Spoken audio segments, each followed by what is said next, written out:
So finally আলহামদুলিল্লাহ আমার special গেস্টরা চলে আসছে। এই যে দেখতে পাচ্ছেন, যাদের জন্য আমি এতদিন ধরে অধীর আগ্রহে অপেক্ষা করতেছিলাম। আসসালামু আলাইকুম everyone, welcome back to my another new blog. আশা করছি সবাই ভালো আছেন, আল্লাহর অশেষ রহমতে। আলহামদুলিল্লাহ আমরা সবাই ভালো আছি।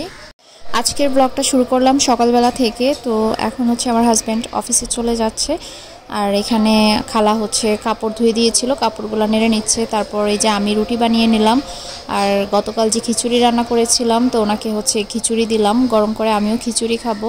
তো আরিশের জন্য আর আরিশের বাবার জন্য রুটি। তো খালা হচ্ছে নারকেল কুড়িয়ে দিয়েছে, আর নারকেলের একটা মালার ভেতরে এত বড় একটা নারকেলের ফুল হয়েছে। একদিকে ফুলটা দেখে আমার খারাপও লাগছে, আরেকদিকে ভালোও লাগছে, কারণ অনেকদিন পর নারকেলের ফুল দেখলাম, আর এটা আমার খেতে খুব ভালো লাগে। ছোটোবেলায় এই জিনিসটা প্রায় খাওয়া হতো, বেশিরভাগ সময় নারকেলের মধ্যে এটা পাওয়া যেত, এখন তেমন একটা পাওয়া যায় না। তো যাই হোক, নারকেলটা হচ্ছে দুইভাবে কুড়িয়ে রাখছে আর কি, কারণ যেটাতে ফুল হয়েছে ওইটাতে আবার একটু স্মেল থাকবে। নারকেলটা ভালোই ছিল, তবে ফুল হওয়াতে হচ্ছে একটু হালকা তেলের স্মেল আসে আর কি। তো ওইটা দিয়ে হচ্ছে আমি নারকেলের পুর বানায় ফেলবো।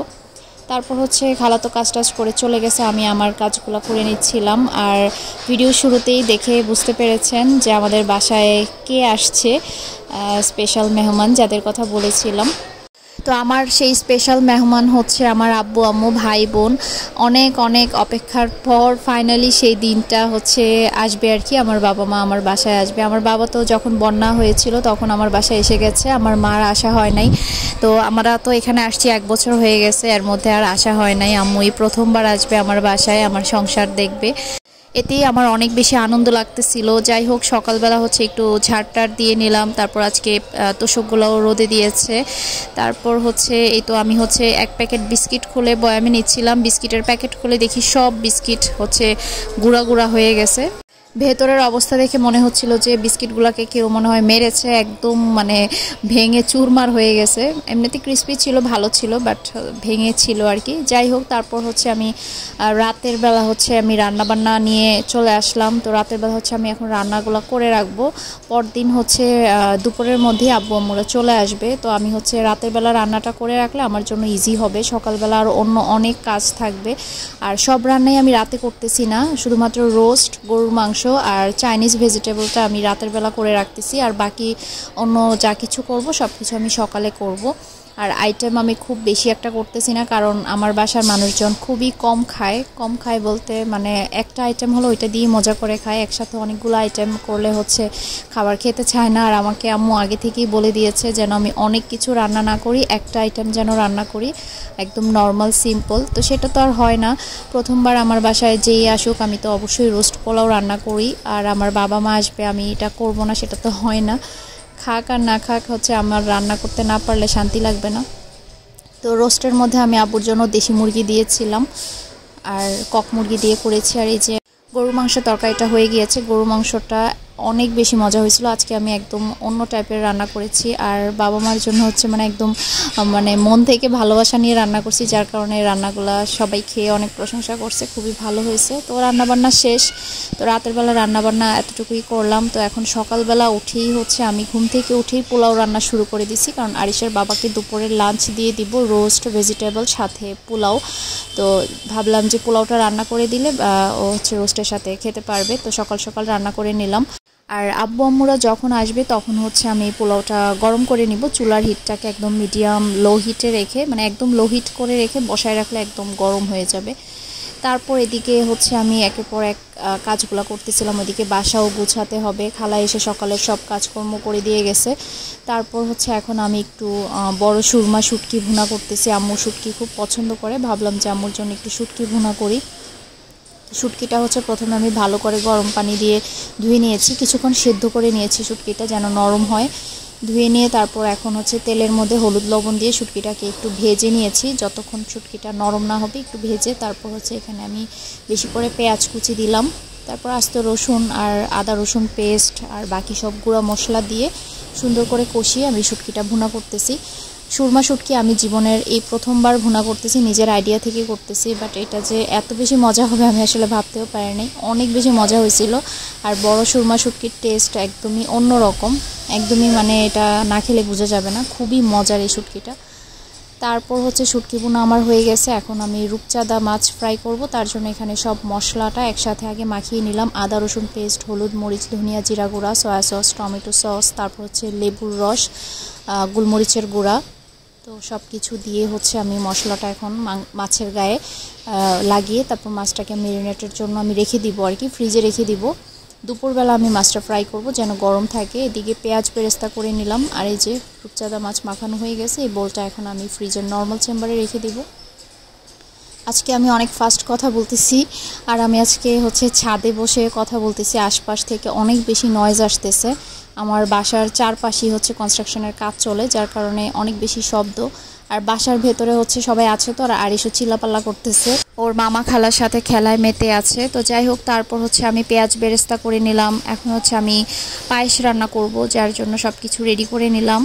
তো চালটা ধুয়ে নিয়ে আমি হালকা করে একটু চালটা ব্লেন্ডারে গুঁড়া করে নিয়েছি, আধা ভাঙা করে নিয়েছি। তারপর ঘি দিয়ে বাদাম কিশমিশ ভেজে নিয়ে বাদাম কিশমিশগুলো কেটে নিলাম। এখন হচ্ছে সেই যেটাতে আমি ঘি দিয়ে ভেজেছি ওই পাত্রে আমি হচ্ছে এখন দুধ দিয়ে দিলাম। তারপর হচ্ছে এখানে দিলাম গরম মশলা, এলাচ, দারচিনি, তেজপাতা, নারকেল কোড়া। চিনিটা দিই নাই, চিনি চাল সেদ্ধ হওয়ার পর দিব। মিষ্টিটা আগেই দিয়ে দিলে চালটা সেদ্ধ হতে টাইম লাগে। ব্লেন্ড করে রাখা আধা ভাঙা চালটা এখন দিয়ে দিলাম। এখন হচ্ছে চালটাকে সেদ্ধ করে নেব। আমার হাতের এই পায়েসটা আমার আব্বু আমার খুবই পছন্দ, আমার বোনও অনেক বেশি পছন্দ করে। একটু ক্ষীর টাইপের হয়, আমি এটা ক্যারামেল দিয়ে রান্না করি। তো আজকে ক্যারামেলও দিব, একটু খেজুরের গুঁড়ো দিলাম ফ্লেভারের জন্য। আর এখানে কিশমিশ বাদামগুলো দিয়ে দিলাম। আর দেওয়ার সময় দেখেন কি বড় একটা দুর্ঘটনা হয়ে গেল। আমার হাতে ঘি লেগেছিল একটু, যার কারণে আমার হাত থেকে বাটিটা পিছলে পড়ে গেছে, সরাসরি একদম হাঁড়ির মধ্যেই পড়ে গেছে, দুধের মধ্যে। এখানেও একটা বড় দুর্ঘটনা হতে পারতো। তো দেখেন, আমরা আসলে অনেক কষ্ট করি ব্লগ বানাতে হয়। ব্লগ বানানো আসলে এত ইজি না। এই যে এক হাতে ক্যামেরা ধরে আসি, আবার অনেক সময় দেখা যায় ট্রাইপডে সেট করো, তাড়াহুড়া করতে গেলে অনেক কিছু হয়ে যায়। তো যাই হোক, হাতটা পুরি নাই, তবে আজকে লাস্টের দিকে একটা দুর্ঘটনা হয়েছিল, সেটা একটু পরে বলতেছি। তো এই যে আমার হচ্ছে এখানে ক্ষীর বা পায়েস যেটাই বলেন রান্না হয়ে গেছে। একটু ক্যারামেলও করে দিয়েছি, ক্যারামেলটা দিলে অনেক সুন্দর একটা ফ্লেভারেট হয়। তো পায়েস টায়েস রান্না করে তারপর আমি কিচেনটা সুন্দর করে গুছিয়ে নিয়েছি। এখন আসলাম বেড কাভারগুলো চেঞ্জ করতে। তো 2 রুমের হচ্ছে বেড কাভার চেঞ্জ করে নিলাম। এখন একটু রুম টুমগুলো সুন্দর করে গুছিয়ে নিব। ওইদিকে আব্বু আম্মু হচ্ছে রওনা হয়েছে দুপুর 1টায়, গাড়ি আসতে লেট করেছিল, তো সেজন্য হচ্ছে মানে সকাল সকাল আসতে পারে নাই। তো 1টায় রওনা হয়েছে, আমার বাসায় আসছে 4টায়। এই আর কি অবস্থা। তো একদম বিকেল হয়ে গেছে এসে লাঞ্চ করতে করতে। এদিকে আমি সব কিছু হচ্ছে গুছিয়ে নিলাম। নিজের পরিবার আসতেছে, মানে কি যে আনন্দ লাগতেছে সেটা বলে বোঝানোর মতো না। আমি যেদিন আমাদের বাড়ি থেকে আসছিলাম ওই দিনই হচ্ছে এটা হচ্ছে ডিসাইড হয় আর কি, যে আব্বু আম্মু আমার বোন ভাই সবাই আসবে আমাদের বাসায়। তো সেই দিন থেকে যে অপেক্ষা করতেছি আমার অপেক্ষা মনে হয় যে আর শেষই হয় না, দিনগুলোও যাচ্ছিল না, এরকম লাগতেছিল। তো ফাইনালি সেই দিন চলে আসছে। তো আমি হচ্ছে বলেছিলাম যে চিটাগংয়ে ঢুকেই কল দিতে, তো কল দেওয়ার পর হচ্ছে এখন আমি সব কিছু গরম করে নিচ্ছি। এই যে রূপচাঁদাটা ফ্রাই করে নিলাম, উপর থেকে একটু ডেকোরেশন করে নিলাম, শরবত বানিয়ে নিলাম। এখন একে একে সব খাবারগুলো গরম করে নিব আর কি। এর মধ্যেই আব্বু আমরা চলে আসছে। তো যখনই আরিশ শুনতে পেয়েছে যে অলরেডি চলে আসছে, সে যে নাচটাই না দিল আর চিল্লা পাল্লা তো করতেছিল, এই এসে গেছে নানা নানু আমার মইন মামা খালামণি। সে তো অস্থির, মানে কি বলবো ওর পাগলামির কথা।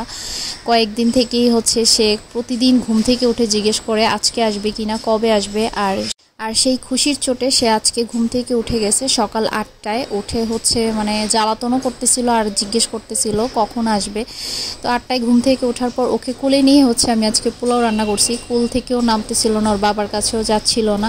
তো যাই হোক, তারপর হচ্ছে আবারও কিছুক্ষণ ঘুমিয়েছিল। তো এই তো আমাদের কাজকর্ম সব শেষ। এখন হচ্ছে আমরা মা ছেড়ে অধীর আগ্রহে অপেক্ষা করতেছি। আরিশ তো মানে যখনই শুনেছে অলরেডি চলে আসছে, তারপর থেকে সে ছোটাছুটির ওপরেই আছে। তো এই যে দেখেন কুটুস পাখি যখন কলিং বেলটা বাজে সে এত জোরে একটা চিৎকার দেয়, ইয়ে কি মজা চলে আসছে, আর খুশিতে একদম চুপ হয়ে গেছে। সবাইকে দেখে সে আর কোনো কথা বলতেছিল না। তো যাক, আলহামদুলিল্লাহ ফাইনালি আমার আম্মু আব্বু ভাই বোন আসছে আমার বাসায়। স্পেশালি আম্মু প্রথমবার আসছে, এটা নিয়ে আমি অনেক এক্সাইটেড। আমার ভাই এসে গেছে, বোনও আসছে, আমার বাবাও আসছিল, আম্মু এই প্রথমবার আসছে। তো যাই হোক, আলহামদুলিল্লাহ পরিবারের সবাইকে পেলাম, বাট একটা দুঃখ মনের মধ্যে রয়ে গেল, একটা মিসিং। বলেন তো কি সেটা? আমার ছোট বোন আসতে পারে নাই, সে সব কিছুই মিস করে। বাড়িতে আমরা পার্টি করেছিলাম, সেখানেও সে থাকতে পারে নাই। এখন আমার পরিবার সবাই একসাথে আসছে, কিন্তু সে নাই। ফ্যামিলির একজন সদস্যও যদি মিসিং থাকে তাহলে কিন্তু ভাল লাগে না। ওর জন্য আমার এত পরিমাণ খারাপ লাগতেছিল, সেটা বলে বোঝানো যাবে না। ওর তো এক্সাম চলতেছে, রিটেন এক্সাম শেষ, এখন ভাইবা চলতেছে, যার কারণে সে হোস্টেলেই আছে। বাড়িতেও এখন আর আসতে পারবে না। একবার এক্সাম শেষ করে দেন ও কিছুদিনের বন্ধ পাবে, তখন ওই ছুটিতে ওকে বলছি যে চিটাগংয়ে এসে যেন বেড়ায় যায় আমার বাসায়। তো এই তো সবাই চলে আসছে। আসার পর আমি শরবত দিলাম। শরবত কেউ খাচ্ছিল না, কারণ শরবত রাস্তায় জুস খেয়েছিল, যার কারণে বলতেছিল শরবতটা আর এখন খাবে না। আর লাঞ্চ টাইম তো অলরেডি ওভার হয়ে গেছে, এখন খাবার দিয়ে দিব, সবার খিদাও লেগে গেছে। তো যাই হোক, এই তো আব্বু, তারপরে যে পূর্ণা, তো পূর্ণা আরিশের বার্থডে গিফট নিয়ে আসছে। ওরা মূলত আসছে আরিশের জন্মদিন উপলক্ষেই।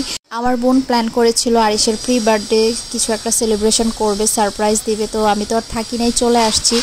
দেন ওদেরকে বলছিলাম যেন আমার বাসায় চলে আসে, এখানে এসে আরিশের বার্থডে ইনশাল্লাহ সবাই মিলে করব।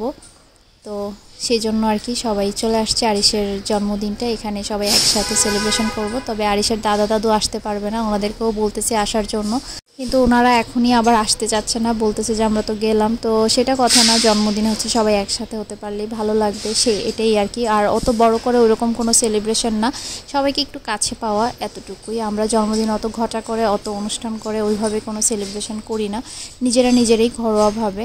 তো যাই হোক, খাবার টাবার সব কিছু গরম করে টেবিলে এখন খাবার সার্ভ করে দিলাম। আর আরিশের খুশিটা তো দেখতেই পেলেন ভিডিওতে, সে যে এমন পাগল হয়ে গেছে। একের পর একজন কুলে তুলে আদর করতেছিল, আর কে আগে নিবে সেইটাই চলতেছিল আর কি। যাই হোক, তো এখন সবাই খাওয়া দাওয়া করতে বসছে। আর আরিশের বার্থডে গিফট পূর্ণা নিয়ে আসছে অলরেডি, সেটা দেখে সে আরও পাগল হয়ে গেছে, যে এটা খুলে দেখানোর জন্য ওইটার মধ্যে কি আছে ওই জিনিসটা দেখার জন্য সে খুবই অস্থির হয়ে যাচ্ছিল। তো আমি বলতেছিলাম যে আগে সবাই খেয়ে নেক, তারপর তুমি দেখো। সে আর ধৈর্য ধরে থাকতেই পারতেছিল না, ও খেতে বসছে, সেটাও সে হতে দিবে না, বলতেছে আগে আমার গিফটটা দাও, ওই জিনিসটা ওকে খুলে দেখাতে হবে।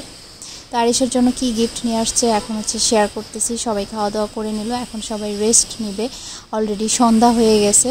তো এই আরিশের বার্থডে গিফট। আরিশের খালামণি আরিশের জন্য অনেক কিউট একটা লাগেজ নিয়ে আসছে, বেবি লাগেজ, যেটা দেখতে অনেক কিউট ছিল, একদম ছোট্ট একটা সাইজ। এই যে এটা আরিশের বার্থডে গিফট। ভেতরে আরও আছে, সে তার খালামণিকে গরুর গাড়ি আনতে বলে দিয়েছিল, তো গরুর গাড়ি খুঁজে নিয়ে আসছে। লাগেজটা অনেক সুন্দর ছিল আর অনেক কোয়ালিটিফুল। তো সে তো খুব খুশি, কিন্তু তার এই খুশিটা সে এখন পুরোপুরি হচ্ছে না, কারণ তার গরুর গাড়ি লাগবে। সেই গরুর গাড়ির জন্য আসার পর থেকেই সে অস্থির হয়ে গেছে, ওর গরুর গাড়িটা আগে বের করে দিতে হবে। তো এই তো ভেতরে আরও কিছু টয়স নিয়ে আসছে ওর জন্য, এখানে বল, তারপর অ্যালফাবেটের একটা সেট, তারপর এই যে ওর সেই কাঙ্ক্ষিত গরুর গাড়ি। ঢাকায় ওর খালামণি ওকে গরুর গাড়ি কিনে দিয়েছিল, সেই গরুর গাড়ি সে ফেলে আসছিল ঢাকায়। এরপর থেকে পূর্ণাকে সে সবসময় বলে যে আমার জন্য আবারও গরুর গাড়ি নিয়ে আসবা। তো এই ব্যাপার আর কি। তো এখন আমরা সবাই বসে একটু গল্প করব, তারপর সবার জন্য চা বানাবো। সন্ধ্যায় আর নাস্তায় কেউ কিছুই খেতে চাচ্ছিল না, লেট করে লাঞ্চ করেছে সেজন্য। আরিশের বার্থডে গিফটটা অনেক সুন্দর হয়েছে, আর এই লাগেজগুলো ভেতরে অনেকটাই স্পেস থাকে, অনেক কিছু নেওয়া যায়, সুন্দর হয়েছে। তো আমি ওর জন্য লাগেজ কিনতাম, তো আমার বোন আমাকে নিষেধ করেছে যে তোমরা কিনো না, ওর লাগেজটা আমি দিব। আর আমার বোন তো আরিশকে কী পরিমাণ আদর করে সেটা তো জানেনই আপনারা। তো বলতেছিল যে আমি তো সাইকেল নিয়ে আসতাম, কিন্তু সাইকেল আরিশ আরেকটু বড় হলে তারপর দিব। আর এখানে সে থ্যাংক ইউ বলে চুমু খাচ্ছিল ওর খালামণিকে, খুবই খুশি হয়েছে সে তার গরুর গাড়ি পেয়ে। তো আমার বোন বলতেছিল যে একটা প্লাস্টিকের খেলনা পেয়ে তুমি এত বেশি খুশি হয়েছো, লাগেজকে সে পাত্তাই দিচ্ছিল না। তো ছোটো মানুষ, সে তো আর বোঝে না, যেটা ওর চোখে ভাল লাগে সেটা নিয়ে সে মেতে থাকে। তো অনেকেই আমাকে কমেন্ট করেন যে আপু আপনার এই রুমের জন্য একটা খাট কিনে নেন, গেস্ট আসলে থাকতে পারবে। এই রুমটা আসলে আমাদের খাট ফেললে ভাল লাগবে না, এটা আমাদের ড্রয়িং ডাইনিং স্পেস, আর রুমটা বিশাল বড়, এখানে 2টা রুমের স্পেস আছে। তো এটাকে আসলে আমরা একটু অন্য রকমভাবে অর্গানাইজ করব, তো সেজন্য এখানে আসলে এটা বেডরুম না, তো ভাল লাগবে না। তো আমরা ফ্লোরিং করেই থেকে নিব আর কি সবাই। আর ওই রুমে তো বেড আছে, সবাই ওইভাবেই থাকবো। আর আর এই যে দেখেন আমার বাবা মা আসার সময় এগুলা কি করছে বলে দিয়েছিলাম যে কোনো রকম মিষ্টি টিষ্টি আইনো না, কারণ মিষ্টি যত কম খাওয়া যায় ততই ভালো। তারপরেও আমাদের প্রথম প্রথম অনেক মিষ্টি খাওয়া হতো, এখন অনেক কমাই দিছি, কারণ কখন যে আবার ডায়াবেটিস হয়ে যায় আল্লাহ না করুক, ভয় লাগে। তো তারপরও নিয়ে আসছে এই যে আমার পছন্দের জলযুগের স্পঞ্জ মিষ্টি নিয়ে আসছে। তারপর পূর্ণা বলতেছিল ভাইয়ার জন্য হচ্ছে মাতৃভাণ্ডারের রসমালাই নিয়ে আসছি। আর এখানে অনেক টাইপের মিষ্টি ছিল, তারপর আরও ছিল ফ্রুটস। তো এইগুলো এখন একটু গুছিয়ে রাখবো। সন্ধ্যায় নাস্তায় কেউ আর কিছুই খেতে চাচ্ছিল না। আমি যে পায়েস রান্না করেছি সেটা সবাই খেয়েছে রাতের বেলা। তো লেট করে লাঞ্চ করার পর হচ্ছে আর সন্ধ্যার নাস্তা টাস্তায় কেউ কিছুই খায় নাই। তো এখন হচ্ছে সবাইকে একটু ফল কেটে দিব আর সব কিছু একটু গুছায় রাখতেছিলাম। আর অনেক বেশি ভাল লাগতেছিল। বড় কথা হচ্ছে সেটা বাবা মা ভাই বোন সবাইকে একসাথে কাছে পেয়েছি, একটা বোন মিসিং, তারপরও ভাল লাগতেছিল। আর ওই বোনকে তো মিস করতেছিলামই। আজকে আমার ভয়েস ওভারে এত বেশি সাউন্ড আসতেছে, আজকের ব্লগটা সবাই দেখার সময় অনেক বেশি ডিস্টার্ব হবে আমি জানি, বাট কিছু করার নাই। বাসার ভেতরে ভয়েস দিতে পারবো না, বাসার ভেতরেও নয়েজ আছে। আর রুমও ওইরকম খালি নেই যে আমি এক কোনায় বসে ভয়েস দিব, সবাই আছে তো এই জন্য।